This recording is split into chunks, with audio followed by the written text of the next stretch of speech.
It really came about as a livelihood. I needed to have a livelihood to look after my 2 kids while my husband went for 2 years riding a horse across South America. And it was just, and women are very good at having, mixing what they're interested in and what they're talented at and making some sort of livelihood from it. So I was a teacher. I had worked for the United Nations, the International Labour Office. I had travelled, and that was really, for me, wherever I travelled, I was usually in arenas not of Western-type civilization, but in areas where indigenous people were. So I lived a lot of the time in Western Africa, South Africa, a lot of the Indian Ocean Islands, Pacific Ocean Islands, and everywhere I travelled, I lived in fishing communities, and I picked up the rituals of the body. Women are good at that. Men are lousy at it, but women will fake birth, marriages, and death. Oh, what are you doing in your body then? Oh, so you put yogurt there. So those became like, it was like a sort of a closet anthropologist. When I came back from the travels, and 10 years later, in my early 30s, I decided to open up this little shop, and it's only going to tread water for 2 years, and then we're going off to, I think, Australia to open up a pineapple plantation. Got the money, £4,000 from the miserable Barclays bank manager, who didn't give it to me actually, because probably because I was wearing a Bob Dylan t-shirt and jeans, and I had my 2 kids destroying his office. But bank managers don't like enthusiasm, so I was going, oh, I've got this great idea, and it's going to be called The Body Shop, and all these knowledgeable ingredients from wise women around the world. Well, the guy, I think, thought I was going to open up Brighton's first sex shop or something. So he didn't give me the money. So Gordon, my husband, came back with me, and I looked like a man. So I wore my pinstripe suit, and we had a plastic sheet we'd just come into, plastic folder, had a profit and loss thing, which we didn't even know what we were doing. And he gave Gordon the £4,000, not me. Gordon handed me the money, and he went off to do his trip, and I opened up this little shop in Brighton. First day, I was in trouble because my shop was between 2 funeral parlours, and they didn't like the coffins passing my shop with the words "The Body Shop" over the side. So they told me to close the name down, change the name of The Body Shop, which I couldn't do because I just spent £700, doing gold leaf lettering, and nobody could see anyway. I then did something very smart. I did an anonymous phone call to the local newspaper to say I'm being intimidated by mafia undertakers. And my husband had just deserted me. So, I knew how to talk to people. So I started. The 25 products, useless. It was about as big as the table we're sitting on. So what I did was, and this is what entrepreneurial thinking is about, I did 5 sizes of everything. So it looked like over 100 products. Smart, eh? Handwritten labels, not so smart because all the writing ran in the bath when anybody did it. And so we survived. But we had stories. Every product had a story. How I made it, what mistake I made. Don't worry about the black bits, they're the dirty footprints of the bees, just scoop it out.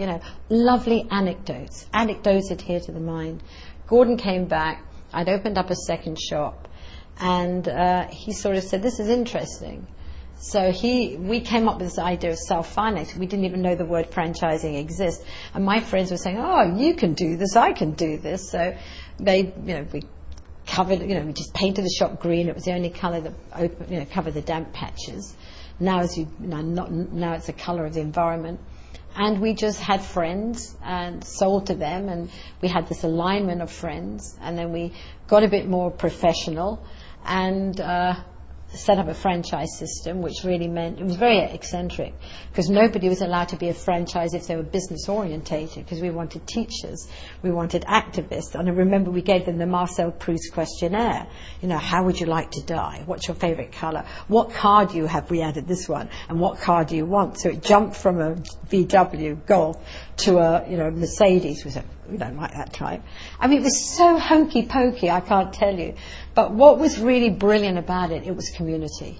It was and we were learning from the Quakers. We were learning from the community cooperative movement. We were learning from the Amishes. We were so excited about setting up community, of the development of the human spirit within the workplace, not just a product. And we were a very strong communications company. So we grew our real reality, if the truth be known, is we weren't a product-led company. We had great products, thank God. That's when we closed down. It was about campaigning for human rights. That was all we were interested in doing. So we branched out. We had various numbers. We had over about 150 shops, and then we made the biggest mistake we ever made. We went onto the stock market. Useless. Don't ever do it. Don't do it. And we did it for good reason. We wanted to control our manufacturing and have the money to build a manufacturing plant and to control our recycling. And so it was good, it's vertical integration. But you suddenly were measured not by how many jobs you were creating, which was our heartbeat. Oh, we're creating another 100 jobs this year. It was about how much you were worth. And that changed everything. So we put up these obstacles for being measured by wealth, by making sure every staff member did community service, which we paid them to do. We did the campaigning, but in the end it was very fascistic. I mean, the fascism in the city is about one very unimaginable bottom line, profit and loss, which does not include human rights or social justice or environmental protection or any of that stuff. It just is unimaginative, and there was no other agenda. So trying to change the language of business, which we started to do really early on in the 90s, was phenomenal. But it didn't stay, unfortunately. Because the system changed, we all lost the plot in the progressive business movement. We didn't see what was going on, which is the World Trade Organization. We didn't see that. We were all just saying, oh, we're great, look. Oh, well, Ben Cohen from Ben & Jerry's. Oh, yeah, Ben, you've got a great tour. I'm going to do a tour like you. Great. Oh, Patagonia. Oh, great, you've got the best child development center. Oh, I'm going to do one like you. We were sharing best practices, but we weren't keeping an eye on who controls the system.